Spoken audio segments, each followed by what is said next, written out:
안녕하세요. 맹경제TV의 맹경제 목사입니다. 주사부TV 안성희 소장님 나오셨습니다. 안녕하세요. 네, 안녕하세요. 네, 오늘 지난주에 말씀드린 대로 알코올 중독의 두 얼굴이라는 그러한 제목으로 말씀해 주시겠습니다. 잘 경청해 주시기 바랍니다. 시작하기 전에 먼저 목사님께 한번 예. 묻겠습니다. 제가 늘 주장하는 것이 예. 감성을 이기는 이성을 얻다 얘기를 합니다. 예. 인간에게는 감성과 이성이 있습니다. 예. 이성을 주관하는 것은 대뇌 전두엽에 있는 심피질이라는 기구인데 예. 거기서 이성을 주관합니다. 또 감성을 주관하는 것은 대뇌 변두엽에 있는 그 감성 중지 변연피질 또한 낡은 피질이라고 하거든요. 그것이 주관합니다. 그러니까 누구하고 이제 다툼이 생깁니다. 상대방이 나를 괴롭혀요. 화가 불같이 납니다. 이성적으로 생각을 합니다.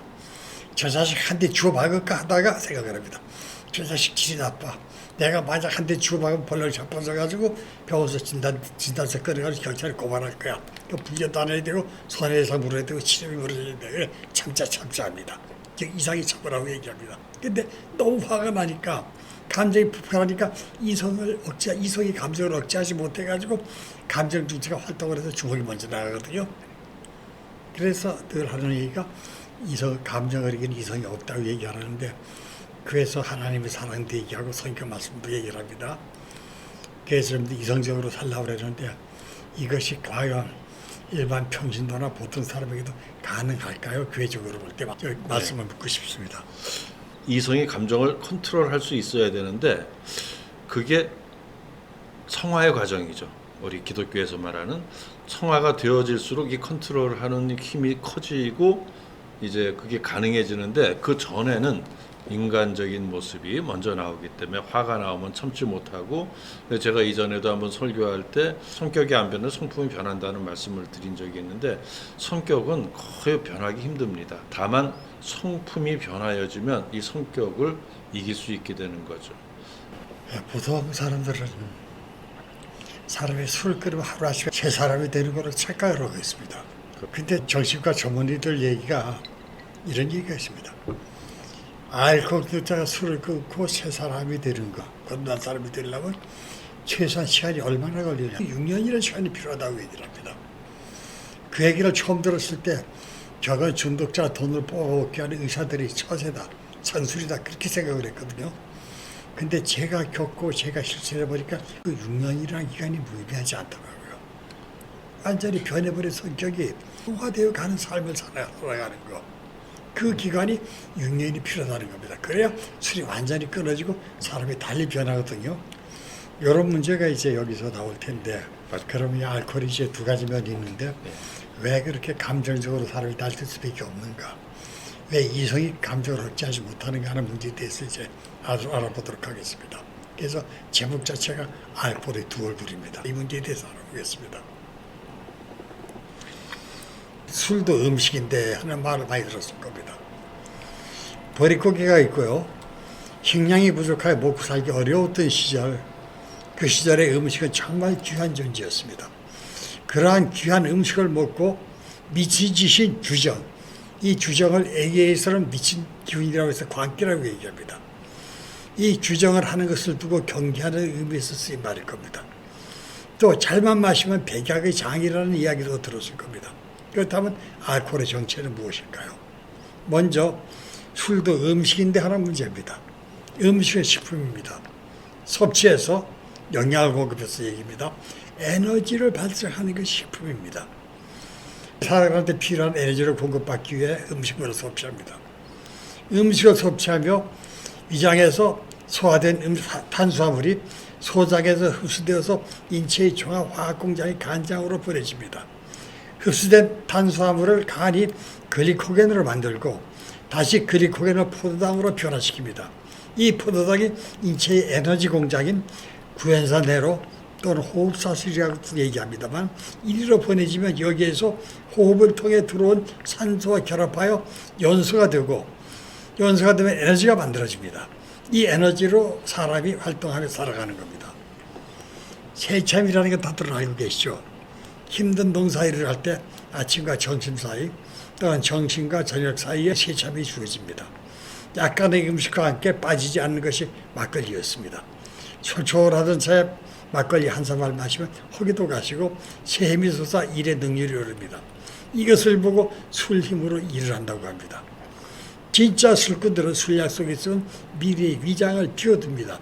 술 마시기 전에 위장 보호를 위해 위라도 한 잔 마셔두라는 의사들이 권고를 따르는 사람은 술꾼 축에도 들지 못합니다. 술 맛을 제대로 느끼려면 위로 띄워야 제맛이 난다던가요. 빈속에 소주 한 잔이 들어갈 때 느끼는 그 짜릿하고 화끈한 맛에 길들여진 진짜 술꾼들은 마시기 전에 속을 비워둡니다. 술에 영양가가 있어 음식을 골라도 괜찮다고 항변하면서요. 그게 사실일까요? 알코올에는 분명 열량, 즉 칼로리가 있습니다. 그것도 자그마치 1g당 무려 7kcal 높은 에너지를 만들어냅니다. 그러나 이 에너지는 속빈 강정과 같은 고칼로리, 즉 MT 칼로리라는 사실을 간과해서는 아니 됩니다. 당질과 단백질은 1g당 4칼로리, 지방질은 9칼로리로서 알코올은 수치만으로도 상당한 높은 칼로리 식품이 틀림이 없습니다. 그러나 알코올은 영양만 높고 영양분이 전혀 없기 때문에 체내에서 연소되어 에너지만 만들어낼 뿐 영양분이 전혀 없는 공칼로리 식품이어서 영양을 축적할 수가 없습니다. 비축할 수가 없습니다.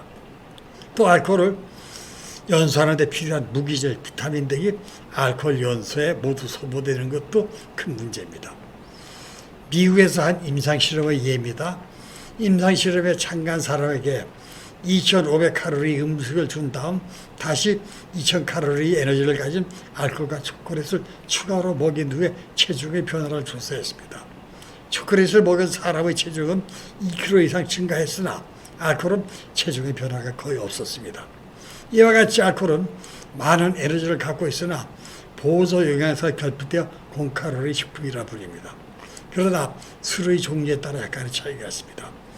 증류지 소주나 위스키, 보드카 등 공칼로리나 양조주의 막걸리, 맥주, 포도주는 알코올의 함량이 낮은 반면에 알코올을 연소하는 데 필요한 다른 영양분을 가지고 있습니다. 그러나 알코올 발효 과정에서 발생하는 불순물이 정제되지 않아 술에서 깨어날 때 많은 고통을 받습니다.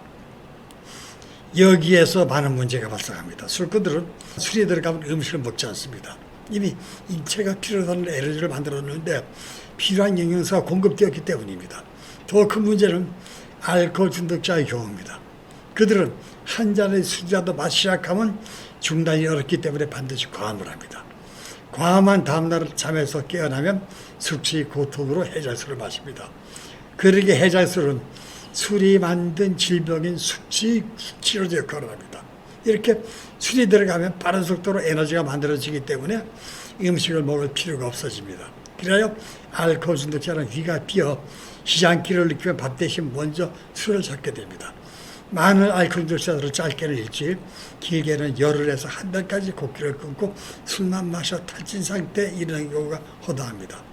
이런 악순환이 계속되면 영양 결핍으로 급격히 체중이 줄고 아울러 신체 저항력마저 감소되어 많은 질병으로 고통받게 됩니다. 조금 전에 제가 알코올은 에너지를 발생하기 때문에 식품이라고 설명했습니다. 이번에는 알코올이 백약의 장이라는 약물 문제를 알아봅시다. 대체로 약에는 정해진 용량이 있습니다. 의약분업도 약품의 오남용을 방지하는 데 목적이 있습니다. 약은 일정 양으로 인간의 육체에 일정한 효과를 나타냅니다. 그 효과로 건강을 지키고 병들었던 몸이 건강한 상태로 회복이 됩니다. 수면제의 경우와 같이 과다 복용으로 건강은 물론 생명까지 위협받는다면 그 약은 독이 됩니다. 술이 바로 그런 존재입니다. 알코올이 신체에 미치는 여러 가지 양리적 효과 중 가장 현저한 효과를 나타내는 장기가 뇌신경계라는 사실로 미뤄보아 약물 중 마약과 유사합니다. 그리하여 장기간 과다 사용하면 중독으로 이어집니다. 알코올의 근본적인 작용은 마취제와 비슷합니다.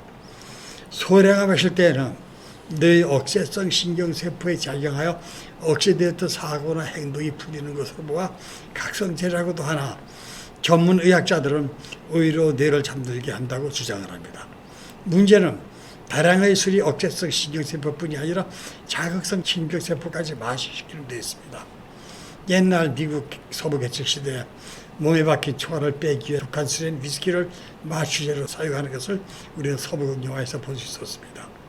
뇌가 오장된 다른 장기와 다른 점은 밖에서 들어오는 신호를 받아들이는 한편 특정 장소의 신호를 신속하고 정확하게 보내는 세포가 연결되어 존재하고 있다는 점입니다. 뇌세포의 능력은 세포와 세포가 서로 연결되어 있을 때 발휘됩니다. 뇌세포의 능력은 세포와 세포가 매우 미소한 구역에서만 서로 접촉하는 결합 방식과 뇌세포막, 흉막입니다. 이 뇌세포막이 신호를 매우 빨리 전달하는 성질을 갖고 있습니다. 흉막이 정상적으로 활동할 때에는 나트륨이 막 안에서 밖으로 빠져나가고 칼륨이 막 밖에서 안으로 들어가야만 합니다. 이렇게 들고 나는 작용에 의해 중요한 일이 발생할 때 뇌세포는 즉시 신호를 특정 장소로 신속히 보내기 위한 준비가 진행이 됩니다. 이 세포막은 지질과 단백질로 이루어졌습니다. 지질은 막 구조를 보호 유지하며 단백질은 막 기능을 주로 담당합니다. 그런데 알코올은 탈수 작용을 하기 때문에 술을 마셨을 때 알코올이 막 지질의 물리적 성질을 변화시켜 단백질 활동에 변화를 줍니다. 이를 마콜란이라고 하며 이 마콜란을 마취 효과로 설명을 합니다. 즉 들고 나는 신호가 제대로 전달되지 않으니까 외부 자극에 무감각해지는 마취 현상이 일어납니다. 알코올은 의학용 마취제와는 달리 마취제로서의 기능은 비선택적 억제제를 하는 데 있습니다. 치과병원에서 발치를 할 때 잇몸만 마취하지 전신 마취를 하지 않습니다. 전신 마취가 필요 없기 때문입니다. 의학용 마취제는 이렇게 국소 마취, 즉 특정 부위를 선택해서 하는 마취가 가능합니다. 그래서 선택적 마취제라고 부릅니다. 그러나 알코올은 특정 부위만 선택해 마취할 수가 없고 어느 한 부분의 마취를 위해서 몸 전체를 마취해야 통증을 느끼지 못합니다. 발치를 위해 마셔도 통증을 잠재우기에 의식분명이 될 때까지 술을 마셔야만 합니다. 그 과정에서 먼저 인간의 고등 기능을 담당하는 대뇌 전두엽의 신피질이 마취되고 다음으로 본능과 욕망을 주관하는 대뇌의 낡은 피질, 변전피질이라고도 합니다. 이 낡은 피질이 마취되고 다음에 운동 기능을 담당하는 손에까지 마비되어 몸을 가르지 못하고 걷지도 못합니다. 더 마시면 감각 기능까지 마비되어 바늘을 찔러도 통증을 못 느끼는 감각 마비 상태가 됩니다. 더 많은 양의 술을 마시면 연수까지 마비가 되면 사망에 이릅니다. 호흡 중추가 마비돼 사망에 이르는 겁니다. 이런 상태에 들 때까지 술을 마셔야 수술이 가능한데 그러기 위해서는 많은 양의 술이 필요하고 또 깰 때까지 긴 시간이 필요하고 또 깨고 난 다음 그 후유증인 숙취 고통도 간과할 수가 없습니다. 이렇게 알코올은 두 얼굴을 하고 있다는 점을 유의해야만 합니다. 자, 여기까지 마치고 다음 시간에는 급성의 알코올 운동에 대해서 설명을 드리도록 하겠습니다. 예, 감사합니다. 오늘 우리 안성희 소장님 말씀 잘 들으시고요. 알코올에 대해서 좀 더 깊은 경각심을 갖는 여러분 되시기를 바랍니다. 감사합니다.